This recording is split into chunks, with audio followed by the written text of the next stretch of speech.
I'm good. I've been good. Busy. A lot has happened in a good way, I think. Overall, good way for the world since we last talked, but unbelievably busy. That's good. Last time we spoke, you were going to speak at a conference. How did that go? What was I doing? Was it? Probably. I feel like I speak too often. Was it are you connected in with the Savory Institute? Is that what it was? Yeah, I wonder if that's what it was. I'm trying to think. Oh, I run a hub for them. It's basically like East Coast USA, Okay. Mid-Atlantic region. My wife and I, we run a Savory hub, so we work with them quite intimately. I wonder what it was. I'm trying to think. I've traveled. Last week we got home from like a 1.5 month foray, where we were gone 3-4 days a week. Okay. And so I've been everywhere. Yeah. I don't know what it was, but it's all been good. So thanks for asking. Yeah, no problem. So what does that Savory hub look like? You said you run it, so I imagine there's a bunch of hubs across the United States and probably worldwide. What does that really mean? It's a good question. I think there's 40 or 50 hubs around the world. And so it has a certain prestige to it to some degree, but at the same time, there's a lot of us doing the work around these hubs. Early on, the Savory Institute learned, I don't know when this was, 80s, 90s, early 2000s, that there's no way to centralize a decentralized holistic model. That's just impossible. You can't do it. Even if you wanted to, you still can't do it. It's beyond the human capacity to centralize. And so they started a decentralized hub.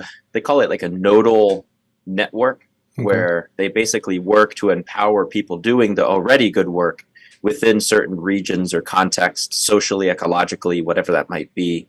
And then they empower that work, whatever that is. And so back in 2018, my wife and I, we founded the Robinia Institute, which I'm sure you've interacted with. That was an educational, consulting, land management type organization. And then in 2019, we became a Savory hub. They just basically more or less reached out to you. You apply, you go through 2 or 3 years worth of training. And then a portion of what Robinia does is connected to Savory. So we teach Savory's holistic management courses. We teach and do the field work for ecological outcome verification, or EOV, their landscape monitoring protocol that basically is giving the voice to the land, if you will. Looking at land and ecological functioning. So we do a lot of that work. We're also well connected within the Savory network. It's an emergent community of movers and shakers and true bluers and all the good people out there. So we work with that. Robinia as an organization is much larger than our relationship to just Savory. I mean, we manage 100,000 acres of land on the East Coast United States for different reasons and different contexts. We teach many courses, we speak, we write, we do all sorts of things. But that's neat, man. So I recently started, the documentary project kind of led me to realizing that there's a real need for media training content, video training content. I've talked to a few farmers on the podcast and then also throughout the documentary that I'm working on. And it seems there's a real thirst for knowledge, and people want to learn about holistic land management practices, regenerative practices, all the above. But some of these farmers just don't have the time to leave their farm to go to these conferences. Sometimes the conferences are very expensive. So I started thinking, how can I make a bigger impact? What am I good at, and how can I make a bigger impact from the documentary and then beyond? So I started noodling on the idea of creating a nonprofit to kind of fund the documentary. And after the nonprofit, or after the documentary is complete, I want to compile all this footage from everybody and provide some type of training context or some kind of training content. I don't really know what it looks like yet, but I want to provide it for free and give it to these people through a network through some type of already established organization and give it for free, where these farmers and ranchers don't have to leave. Because so in the documentary, man, we've been to 3 locations so far. We have like 15 hours of footage, bro. Like, you know what I mean? And Yeah. like on the the eve of like sustainability, and I'm like, not wasting anything. Like, I think this would be perfect. Like, utilize, obviously 15 hours is not going to make the whole documentary, right? So Right. there's just going to be a lot of footage that could be utilized as some type of training content, and all the experts that are like pioneers in the field right now and are the moguls, or not moguls, that's probably a wrong word to say, but basically the people that are in the spotlight, that are doing the research, that are actually on the land, making a difference, are all going to be part of the documentary. I'm sure I know there's people I've missed and I haven't reached out to, but by and large, these people are the experts, and I think that's like my way to give something back. So that's why I'm really excited about it, man. So Yeah, that's really interesting. We're working through a very, very similar thing right now at Ravinia within the team. So we should start collaborating, because there's no reason for us to all be solving the same issue in multiple dimensions. But it's how do we? I don't know how much of this is interesting to you, so stop me when you get bored. But in EOV, ecological outcome verification, we come out, third-party science, if you will, accessible science, definitely, for a day. We give voice to the land. We study the land. We don't ask the farmer questions. Unlike certified organic or regenerative organic certified or something, we're not looking at practices. We're looking at the landscape's outcomes. So we're just talking to the land. And all month of June and half the month of July, we've been on the road, 4 of us, going from farm to farm to farm to farm to farm to farm, performing ecological outcome verification, EOV verified monitoring. And I will tell you, 70+% of the farms that we've been to, and we've been to dozens and dozens and dozens of farms, 70+% have not been verifiably regenerative. So what that means is that they're not getting better year over year. Their ecological baseline was, let's say here, let's give it a 10, and then we come back the next year and it's a 9 or an 8. It's not getting better. Biodiversity is not increasing. Soil health, that is to say, stable soil organic matter, is not increasing. The amount of carbon that's being sequestered or stored in the soil is not actually increasing, or really in any sort of viable degree. The water is not percolating through and decompacted or aggregated soil network. I mean, all of the things we're looking for ecological standards, they're not there. Which was a huge moment for our team, right? Like, if 70% of the regenerative farms that are regenerative are not regenerative, we have a significant problem, because regenerative agriculture exists in like 0.03% of the national agricultural scene, and the national agricultural scene occupies 1 to 3% of the total industry of the United States. So we're talking about 0.03% of 1%, right? And if this matters, we are such a small minority. And if 75 or 70+% of that small minority is not even what they think they are, right, then we have a significant problem.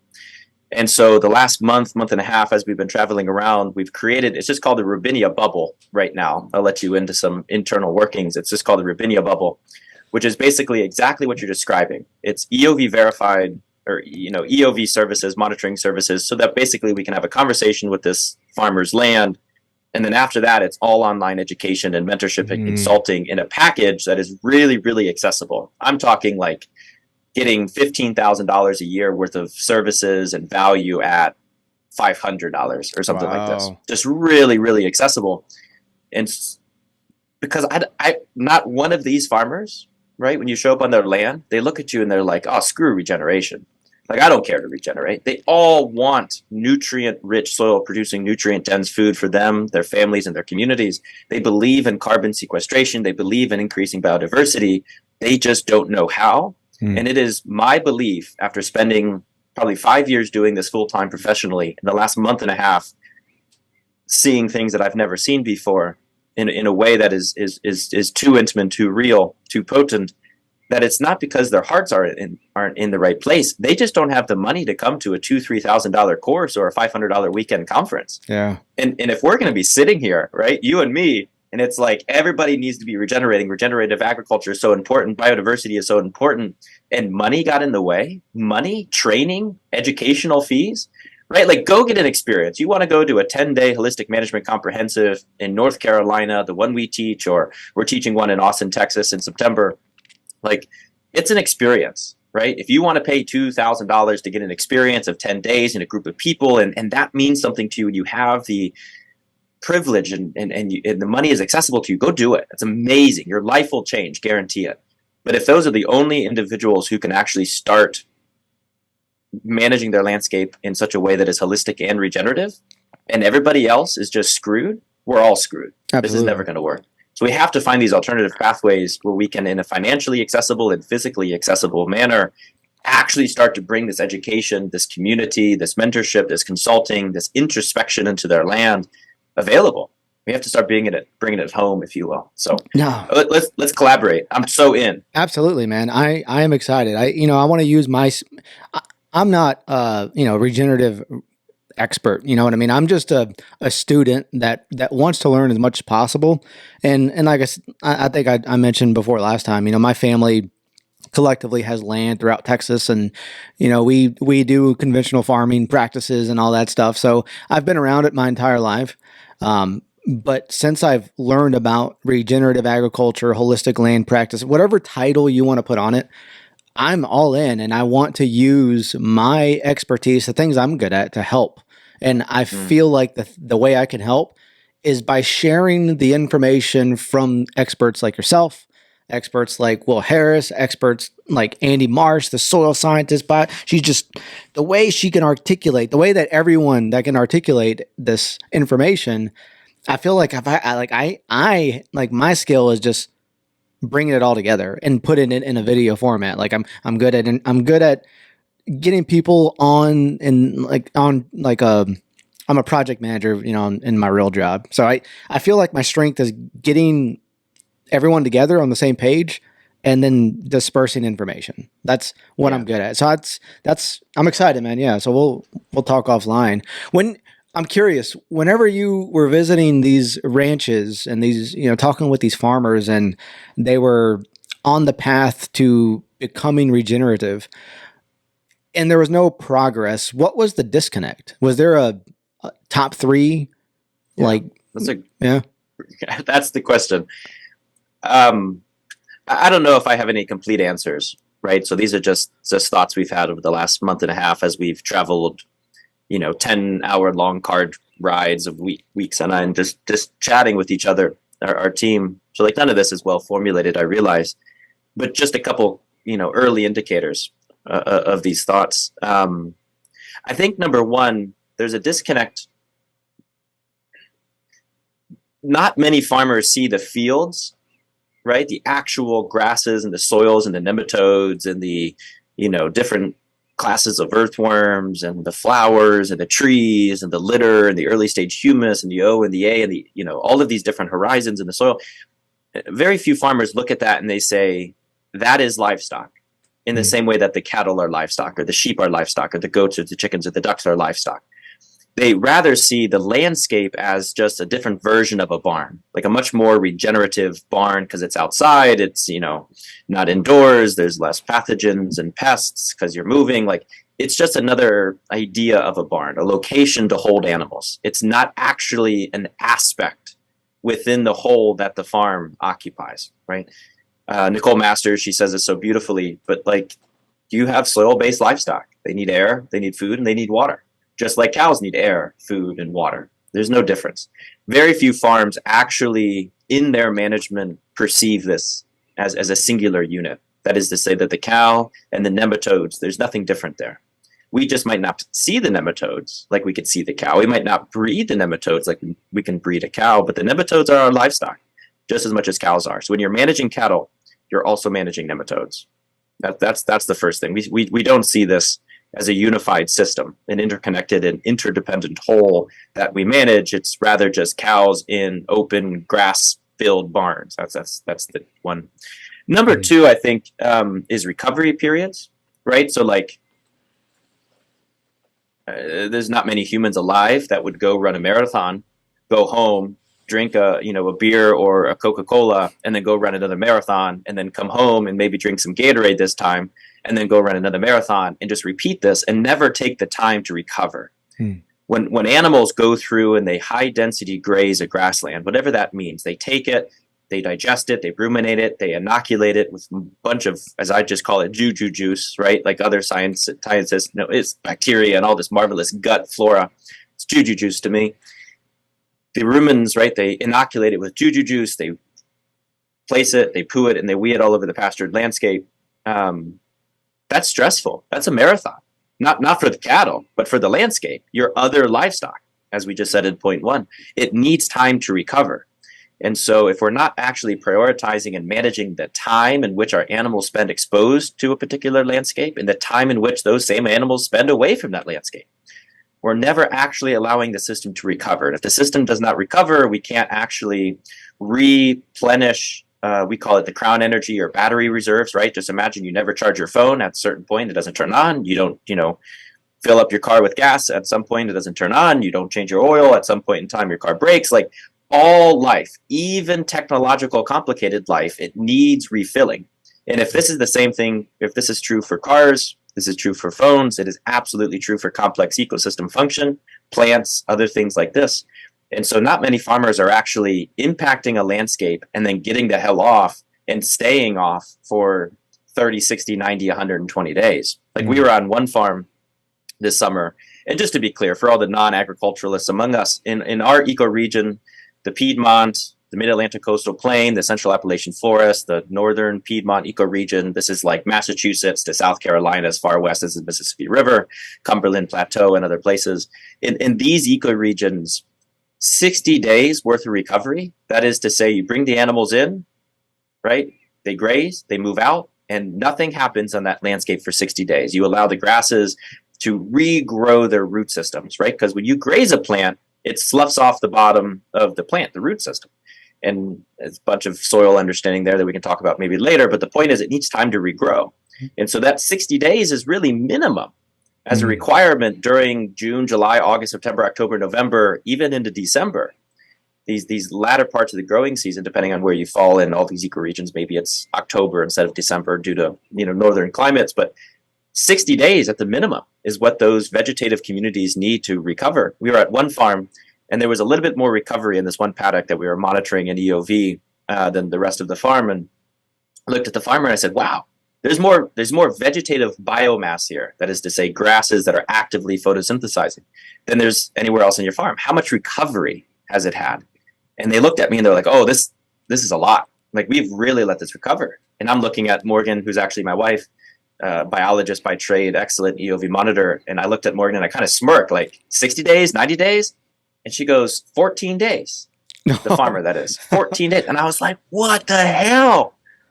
14 days will never be enough recovery. This is going to run a marathon, drinking a Coke or a beer and doing it again. Your muscles, your body, your ligaments, your endocrine system, your hormone system, the chemical vibrations in your brain, everything is collapsing at this point. Right. And so when you're actually driving through a rural community, it doesn't matter if you're in Texas or Virginia or Ohio or Montana, drive through a rural community and you'll see a bunch of overgrazed landscapes, grasses that are really low. They're not low because cattle have put them there. They're low because cattle in the past have reduced their ability to grow. They've over impacted, like a person who ran a marathon, then another marathon, then another marathon. That individual then falls over in the same way that grass just falls over, and it never will regrow. It's not a current overgrazing problem. The energy of that system has been totally depleted. It will never regrow. The only way to get that pasture healthy again is to impact it, stimulate the soil seedbed, get new plants growing, and then see what happens. So that's number 2. Number 3, it's interesting because this is almost the opposite of number 2. Very few farms are adequately stocked enough to actually achieve what's called herd effect. We were in a 200-acre farm, and they had 24 cattle.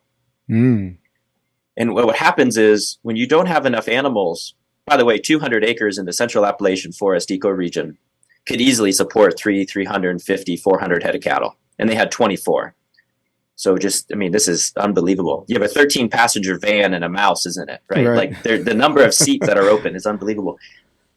And so what happens is you just get these minor little grazing events where nothing is ever returned. All of the litter, instead of being, falling on top of the soil surface and being decomposed through nematodes and protozoas and bacteria and fungi and arthropods and worms and beetles and all the other good stuff, fungi, especially bacteria, especially there at the beginning, nothing is there to consume it. It's just waving in the wind. And then as it waves in the wind and it oxidizes, it actually shades out the lower canopy of the pasture. And as it shades out the lower canopy of the pasture, you get less forbs, wildflowers, weeds, deep tap-rooted, mineral uplifting, dynamic accumulating type plants that are truly bringing in the nutrient part of nutrient density. They get shaded out. They're not welcome there. And then all of the legumes, the nitrogen fixing clovers and lespedizas, and I can go on, bird's foot trefoils and hop trefoil and black medic and all these other plants that the system so entirely not doesn't need, it depends upon, are always just shaded out because there's not actually no nutrient cycling going on because there's no animals. And so they call themselves regenerative, these farms, but because of either one, either one, they don't understand recovery, or two, they don't have the finances needed to actually buy a herd of cattle. So it's either a knowledge or a finance issue. It's not a heart issue. Let me be entirely clear. This has nothing to do with their hearts. It has to do with their ability to understand or their ability to pay to learn what they do not understand. In either case, they are not actually either giving the proper rest period because they don't know, or two, they're not actually impacting the landscape, and so it becomes entirely singular. Just one species of grass. And scientifically, one species of grass, 5 species of grass, 50 species of grass, it still doesn't matter if you do not have a supportive community of forbs and legumes. The scientists tell us, a good friend of mine is the head botanist of the graduate school at the University of Ontario. He will tell you every field or meadow grass needs 20 supportive forbs and legumes in order to actually be what they're supposed to be, right? That would be like you closing your eyes, me handing you a steak, and it's really a piece of cardboard. Unless there's 20 forbs and legumes in that community. You might think you are receiving nutrients when you look at grass, but if there's not 20 forbs and legumes being there, which is this biodiversity and vegetative communities, that is to say, a vegetative community filled with biodiversity, you just have cardboard. You don't have steaks. You just have, wet fiber waving in the wind until it oxidizes and loses all of its wetness, and now it's just oxidizing fiber and carbon, not sequestered carbon in any sort of way, unless you have that community. And so, anyways, those are the 3 findings. I don't know if they were ordered at all, or maybe I drifted, but that's what we're working through. Those are interesting points, and it sounds like the word regenerative.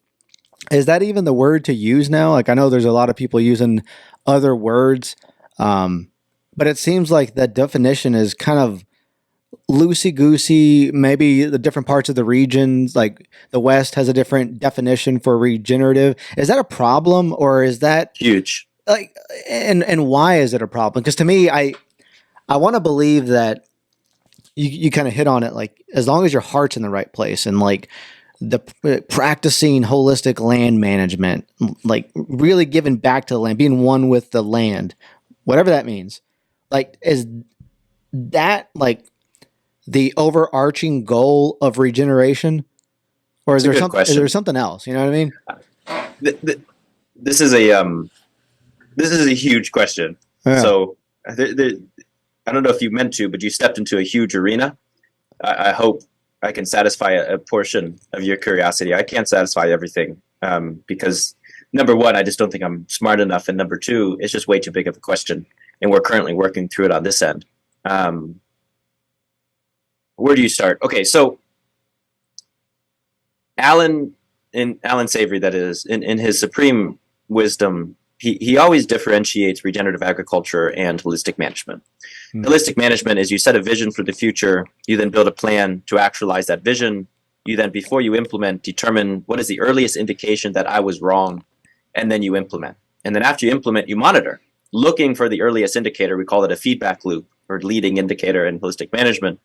And we monitor looking for that earliest indicator that we were wrong. So in a very human analogy, holistic management is like my wife and I, we both farm full time together. We're always with each other. We have 3 kids under 5 that are always pulling on her. My wife's love language is not touch.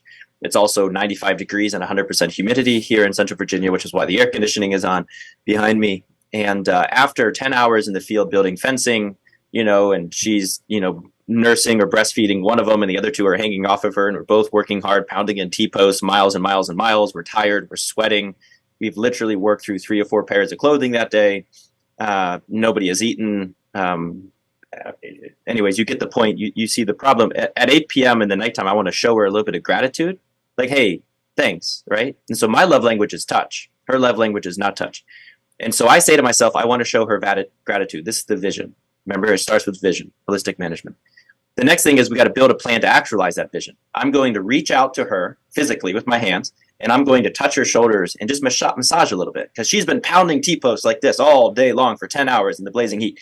So maybe I'll massage her shoulders a little bit. The vision, gratitude, the plan, massage her shoulders. Now, before I even stick out my hands, I must determine for myself, what is the leading indicator that I was wrong, right? And so as my hands go out, maybe I perceive that I start to look at the bubble, right? Because if you start to shrug her neck a little bit, starts to turn, starts to inch away from me, my hands have gotten into her bubble, that's a leading indicator. I have not landed, right? The implementation has not been actualized, but before I do any harm, I'm already perceiving that I was wrong, okay? And so that's how I assume I'm wrong, and then I start to implement. I start to reach out, and maybe she does shrug, right? And now I'm monitoring that, and I replan, right? I always say Alan is this little squirrely guy that everybody gets mad at because, you ask, what is holistic management going to do to the deer population on my land? And he's going to say, what do you want the deer population to do on your land? So that's automatically aggravating, right? Because we're not used to, as a species, saying, this is my vision, let's go. Our visions are always handed to us, especially modern, generations like me and you. I feel like that's more true than other generations. But we're not comfortable saying, this is me, this is what I believe, let's go. We're not comfortable there. So number one, that's uncomfortable to us. But number two, Alan always says holistic management can't fail, because how could it fail? If we're constantly planning, implementing, and replanning, utilizing the early indicators, this early feedback loop, that we pivot before failure actually occurs in the actual plane of human action, we never are actually failing. We just keep replanning before we truly fail. So that's it.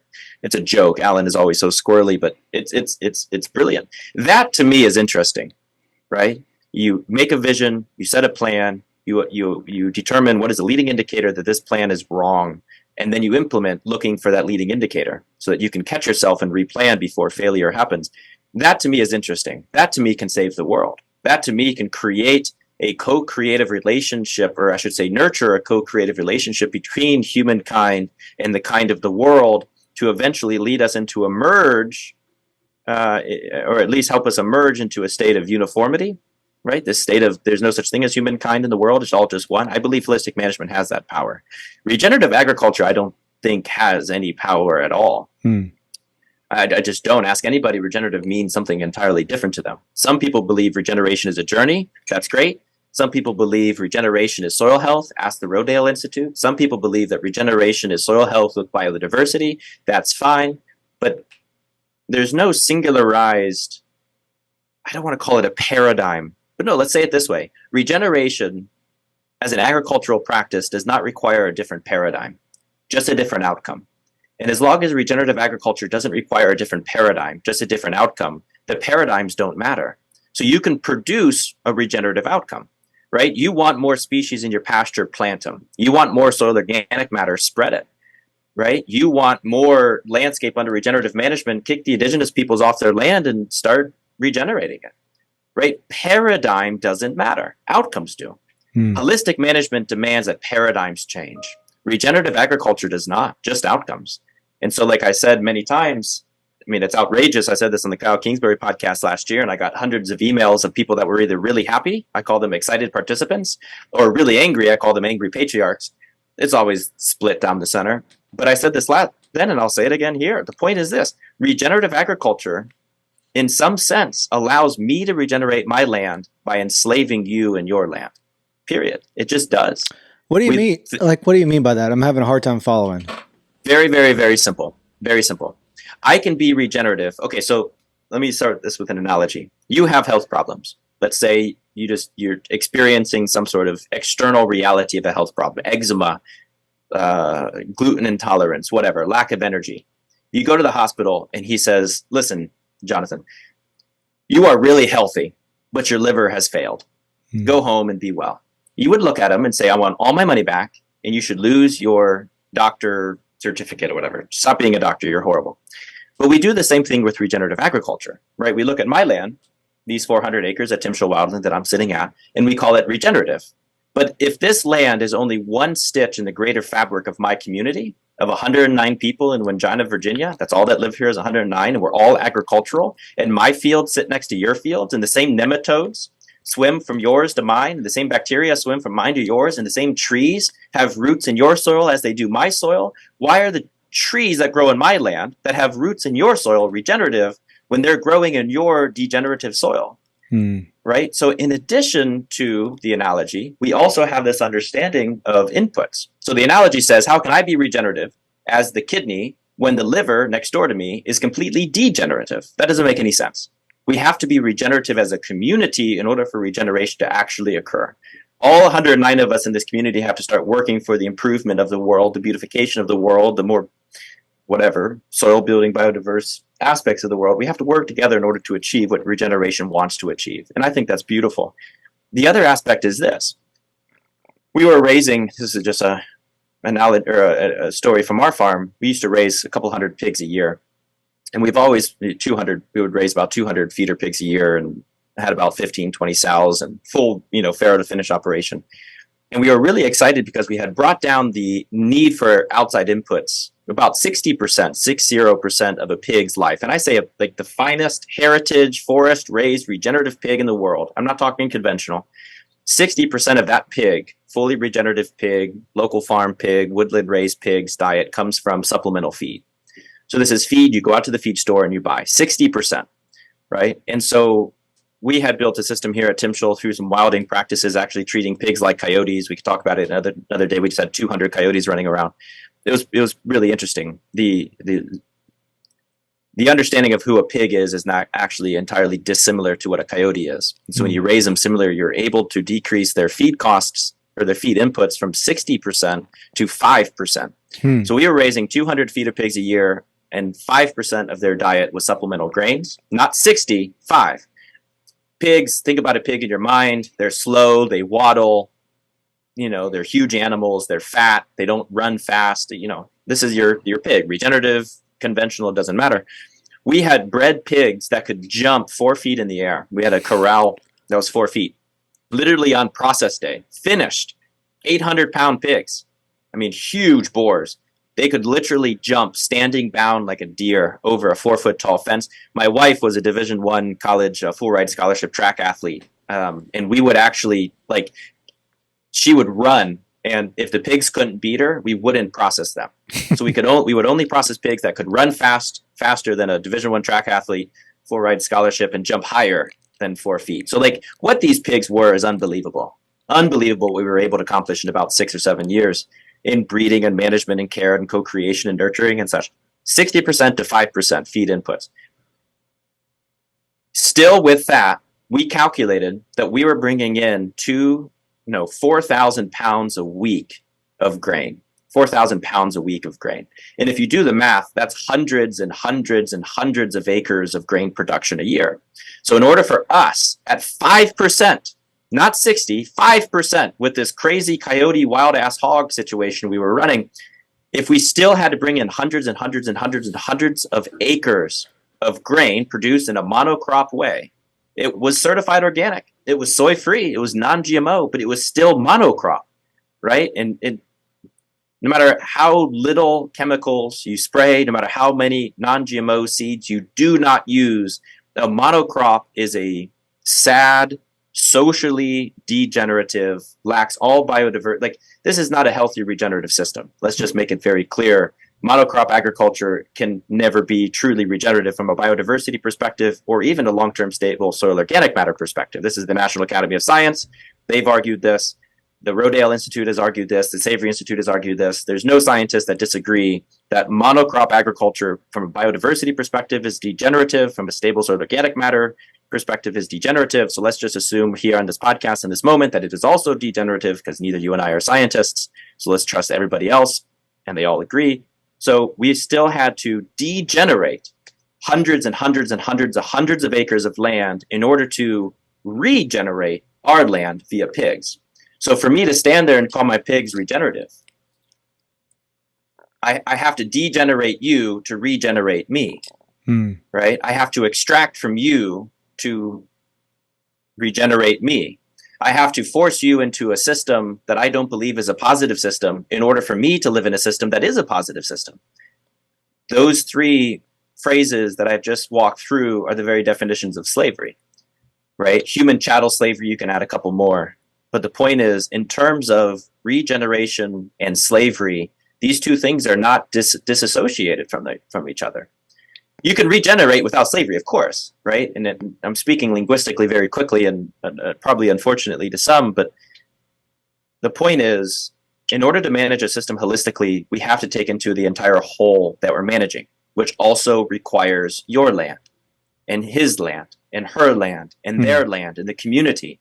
Regenerative agriculture, no. I could raise 200 pigs a year on regenerating, landscapes and call it regenerative and sell it as regenerative and charge $5 more a pound because it's regenerative. But I also depended upon the degeneration of your landscape in order to get it done.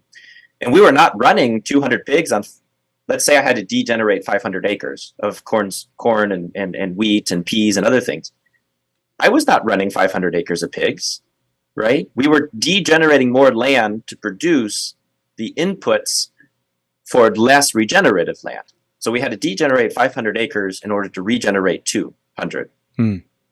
I see what we you're have saying. to start pulling our paradigms back, levitating, and I mean this physically, levitating up into the air and seeing the great panoply of all that is, and only then can we realize my landscape cannot be regenerative unless yours is also regenerative, because we're all a part of the same body. Yeah. This is where indigenous wisdom looks at regenerative agriculture and it says, get the hell out.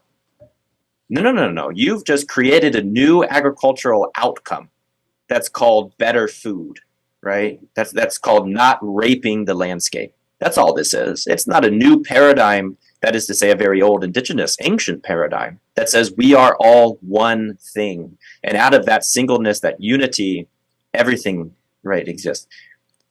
And I can continue on, but I think I've answered your question. No, yeah, no, I totally understand with what you're saying, and I am more often than not, I'm a glasses half empty kind of guy. So I'm by and large negative, but for once I'm going to be positive.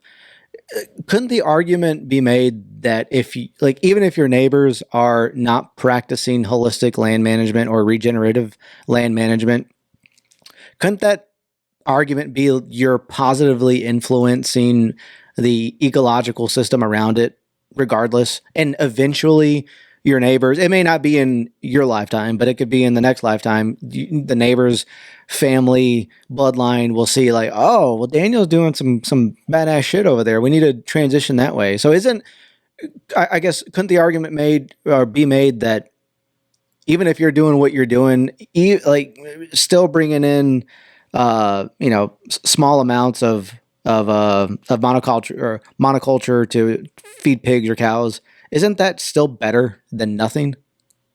That's the question. Yeah. That's the question.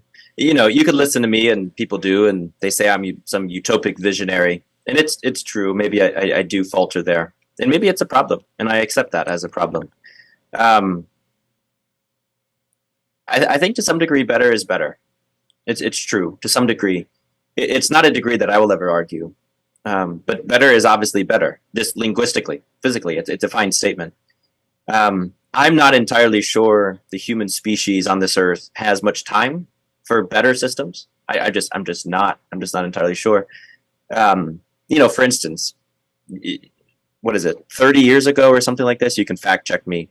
7 carrots today is worth 1 carrot, 30 years ago or 20 years ago. So some very small number. Yeah. And so I asked, is anybody here eating 7 carrots every single time that they wanted to eat 1? Is everyone here eating, because even iron, I mean, if you just look at one of the minerals inside of beef, red meat, iron is one of the primary sources beef is one of the primary sources of iron for humanity. Even beef today has 51% of the iron that it did 100 years ago. So I ask you, every single time you sit down to eat 1 pound of ground beef as a family, do you eat 2? Because if you're not, you're 50% deficient. Right. You're getting 50% of the iron that your family needs in order to truly live a life worth of value. And so even just looking at it nutritionally, 1 carrot to 7 or 7 carrots to 1 or 1 pound to 2, the point is, nutritionally speaking, we are not nourishing ourselves, right? And number 2, we live in a world of a truly changing climate, whether or not it's human-caused, anthropogenic climate change, or just natural climate change. The point is, Vermont is underwater, right? Droughts are becoming, natural. Today, the air quality is literally, the state of Virginia has told us to stay inside. The air is too bad to breathe. Like, think about this. There's 2 things in the world that humanity needs. That's it, just 2. We can live off of this, air and water. And if we just take a little bit of wheat and just crack it open and expose it to air and water, guess what happens? We could live on that too. But the point is, we need air and water. Our water is being poisoned. The James River that flows through the Timshall Wildland Project, our farm here, was just given a B- warning. It literally says don't swim in it. So our waters are polluted. The air is literally, the state of Virginia is telling us not to go outside. We can't go outside because of the wildfires. And that's in Virginia, and the wildfires, are up in Canada. Mm-hmm.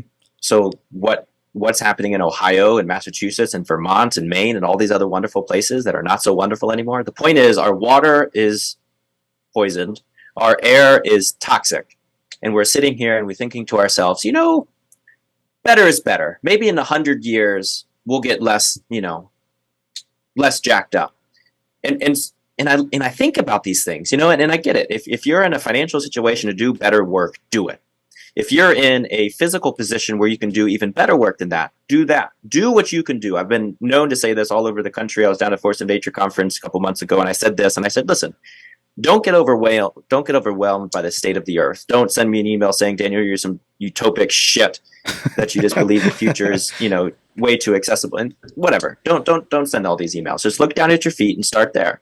Whatever you think that you can do, start there. Like you're saying, you have no knowledge of regeneration compared to Gabe Brown and, Nicole Masters and all these other individuals you are naming, Will Harris, but you have video and storytelling and management and organizational abilities. Do that. Look down at your feet and start there. I'm not saying we all have to be the exemplary regenerative agricultural enterprise, right? But look down at your feet and start there, and stop. How do you say? Stop accepting mediocrity as progress, right? Right. Maybe mediocre is the progressive next step to reaching the utopic progress that we all desire. Yeah. So don't be afraid to go through a mediocre stage, but don't accept mediocrity as progress. It is a step towards progress, right? So many farmers today are confusing movement with progress. Just move. Look at we're progressive. This is the same thing we said at the beginning of this episode. So many farmers today think they're regenerative because they're doing everything that makes them regenerative. But there's no regenerative outcomes because the paradigm hasn't changed. They're confusing movement with progress. They're moving thinking that it's progressive, whereas they're moving and it's not actually progressing them more towards a regenerative state. The point is, think holistically. Look down at your feet, start there, and regeneration will have to follow. Because either the world will kick humanity out and start doing it on its own, or humanity will be a part of the co-creation of a more beautiful world with the world, as the world. And we'll go there together. The point is, the world's going there regardless, if we wanted to or not. It is just the question is humanity going to be a part of that future? That's the question I'm interested in. And I think that's solvable with holistic management. I do, right? Like if you want to know what the deer population are going to do when you start managing holistically, say it. I want the deer to increase. I want the deer to flourish, and then manage accordingly, right? Do that. Do it purposefully. Like, I don't know if I've said this the last time you and I talked, but I provided to you anyways. I was in a conversation with Alan Savory, the founder of Holistic Management, Savory Institute, overall badass of all things beautiful, in my opinion, a couple years ago, down at White Oak Pastures, actually. Will Harris's farm down in South Georgia. And me and a couple other Savory Hub leaders were around him, and we said, Alan, you're old. I think he was like 87 or something like this at the time. You're unbelievably aged. You've gone through a lot in your life. You've been developing holistic management since the 1950s. Think about that. It's 2020 at this point, right? Yeah. 1950s, early 60s. Tell us, what is holistic management? Holistic management, according to the book, is it's a holistic decision-making framework to manage complexity. Don't give me that stuff. I want, from Alan, right now, in this moment, at 87 years old, what is holistic management? And he leaned back in his chair. I'll never forget it. I can tell you exactly what he was wearing, exactly where we were at White Oak Pastures Farm. He leaned back in his chair and he said, holistic management is overgrazing on purpose. And then he paused. And I started to sweat. I get goosebumps as I say it here. It's holistic management, if anything. Like if you were to come to a 10-day holistic management comprehensive course that Rabinia, our organization, or I teach, the first thing you would learn is that holistic management is the solving of overgrazing. It's stop overgrazing. That's the point of holistic management. Stop overgrazing your animals. Overgrazing leads to bare soil. Bare soil leads to desertification and capping, and that's the problem of 2/3 of the world where it is too brittle for rainfall to decompose organic material biologically, only oxidatively. It's stop overgrazing. And he says holistic management is overgrazing on purpose, right? And I've been thinking about this for years. And take the 10-day course, you can learn this so much better, but I truly believe what he's saying is regeneration, that is to say, not overgrazing, on accident is less good. Regeneration on accident is less good than degeneration on purpose. Because this is the problem of the human soul, right? Like what you're doing with the biodiversity documentary, what I'm doing in all of our work, it's not any different from each other. We are looking at the human soul and asking ourselves in the most intimate and deep framework as possible, which is this: is humanity going to be a part of the future and more beautiful co-creation of the world or not? This is a human soul problem. Question, that is to say. This is a paradigm problem. This is not a practice problem. We all know how to build soil organic matter. We all know how to increase biodiversity. Go to greencovercropseeds.com, buy all of the biodiversity you want. They get you shipped to your door 7 days or less, and just go plant the hell out of it. You just planted biodiversity. Practice is not the issue. It's just not the issue. It's the paradigm. It's the vision. It's the soul of the thing, right? Here at Rabinia and all the books that I've published, I always say, we regenerate from the soul to the soil. We cannot start at the soil and think we can go back to the soul. The soul is the issue, the soul of the human being, the soul of the system. In the same way, when you're thinking about it from a soul perspective, I mean, how many of us have ever walked out to an agricultural landscape, let's say a field or a silvopasture or a forest, an orchard, got down on our knees, looked at it straight in the face and asked, what do you want to be? Right? And not only how many of us have not done that, but how many of us, if we did do that, could actually listen? Who could, listening to this, right, or who could, anywhere else in the world, who could ask the landscape what it wanted to be and then be able to listen in the linguistics of ecological response? Right? This is a soul question. This is not a knowledge question. This is not a practice question, right? It begins in humility and assuming we're wrong. So we have to ask. Maybe our vision for the land isn't the land's vision for the land.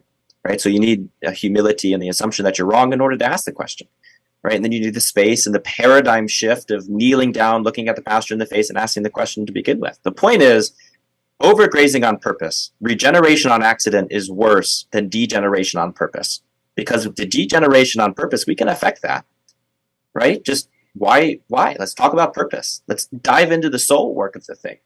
Yeah, overgrazing on purpose, holistic management. It's brilliant. That is. It's brilliant.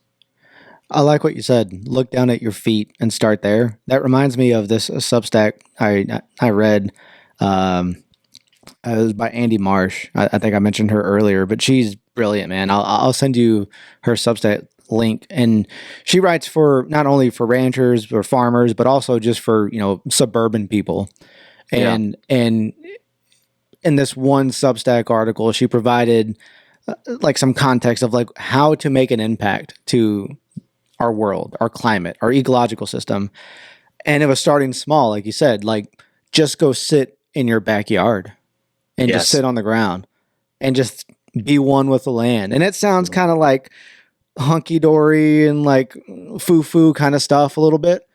But I think that sometimes is what we need. Just sit in the grass for a little bit. Like when's the last time you actually sat in the grass? You know what I mean? Right. And I heard this on a podcast too. I forget which podcast I was listening to, but they were talking about holistic land management, regenerative agriculture, and they were talking about when was the farmer, like, has a farmer ever gotten off their tractor and actually touched the land? Right. Has that ever actually happened? And I was like, man, I started thinking about my family, and I was like, shit, like, we've been out in the fields, like we go out there on buggies and four-wheelers and tractors, but I don't really remember ever like walking on the field. You know what I mean? Yeah. So Yeah. just small steps. Like sometimes I think we overcomplicate it a little bit. Yeah. I do too. It's, I mean, there's so much to say, but to say it very simply or as simply as I possibly can,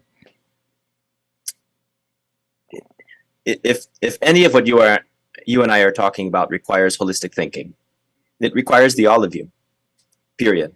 And it's not just the financial you or the technology equipped you or the tractor infused you, but it requires the all of you, right? Like if your feet, okay, so part of a course we teach, it's called land literacy. We're teaching it down in Lockhart, Texas in September, 5 days, and pretty much this.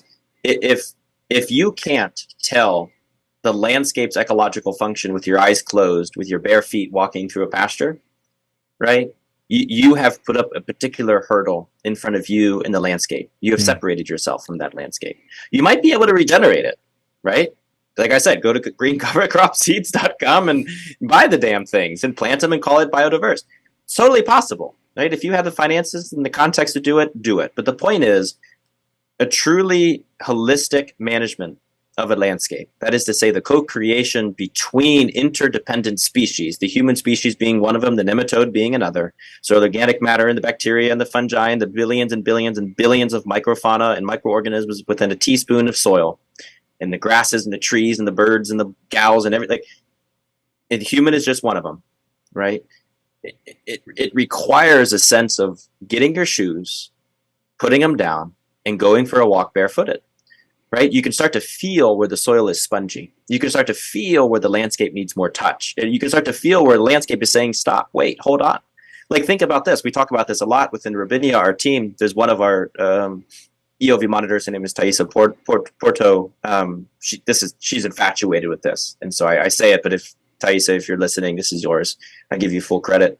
But she's trying to figure out, we're all trying to figure out the difference between early succession species of poison ivy in a plant called daisy fleabane. Now, not to get entirely botanical or ecological on all of us, but these are both early succession species that come into a system that has been harmed or needs excessive recovery. These are pioneer species that come into a harmed landscape, let's say it that way. Poison ivy is ugly, okay? It's shiny, it's scary. And as soon as you see it, what does your eyes do? It pivots. Mm-hmm. You see it, you start to move slowly. Realize this. When you see poison ivy, you move slowly. You look where your hands are. You look where your body is. You look what your hands and your body are doing to the natural landscape around you and the vegetation of that landscape. You look where your feet are going. You stepped purposefully, right? Poison ivy demands attention and servitude. Daisy fleabane's the opposite. Daisy fleabane repels ticks. It repels chiggers. It repels fire ants. It repels all of the things in a pasture that humans are not good with. Spiders, even. And it's a beautiful, beautiful, beautiful white and yellow wildflower. So these two species, poison ivy and daisy fleabane, occupy the same part of the ecological chain of succession, or circle or cycle of succession. But one of them demands a servitude to observation, and the other one, meaning slow down, and the other one, daisy fleabane, says, no, come here. Come here and look at me. There is no bugs here. There are no ticks here. Look how beautiful I am. Come pick and harvest and be and smell with me. So one is inviting, the other one is the opposite. So why? Right? Like, in order to regenerate the world, in order to view biodiversity as we see it as the most crucial aspect in the regeneration of this world, like the true sustaining and cycling of nutrient-rich soil to nutrient-dense food back to nutrient-rich soil once again, and the carbon and nutrient and mineral and water cycle, biodiversity is the key. And if biodiversity is talking, if daisy fleabane and poison ivy are talking and we're not listening, we're missing it. This demands a paradigm shift. It does not demand a change in practices. And the only way to do it is go for a walk barefooted, because you will see the poison ivy. You just will. If you've never seen poison ivy before, take off your shoes, go for a walk, and you'll find it. because your senses are heightened, your observation is heightened, the intimacy of the moment is heightened because there's nothing protecting your feet from all of the other systems and the species around you. Yeah. It's a little bit woo-woo, but go for a walk. Feel the soil beneath your feet and go get some poison ivy, in my opinion. That's perfect. Man, I hate to cut this early, but I have a hard stop here at 12. We need to link up again, man, and talk about this, video training content and how I can help and also, get some dates where my team and I can head to your place and get on the documentary, man. Hey, we'd love it. You're always welcome. I appreciate that, man. So one more time, how can people find you on social media, Substack, all that good stuff? Yeah, that's a great question. I always tell people you can just go to my personal website, danielfirthgriffith.com, FIRTH, danielfirthgriffith.com, and you'll see my Instagram, you'll see our Substack, you'll get linked over to Tim Scholl, our farm's website, Rabinia's website. You can look at all of the books that I've published and buy them on Amazon or the sites or whatever. It's all there. Just go to danielfirthgriffith.com. Awesome, man. Well, we'll be in touch, Thanks, Daniel. John. I appreciate your time. This was a beautiful conversation, man. And I'm truly enlightened every time I talk to you, man. I enjoy reading your content, listening to your podcast. So keep doing it, man. I appreciate it. I appreciate you, man. Awesome, man. It's been great. Thank you. Appreciate you, man. Have a good one. Bye. Yep.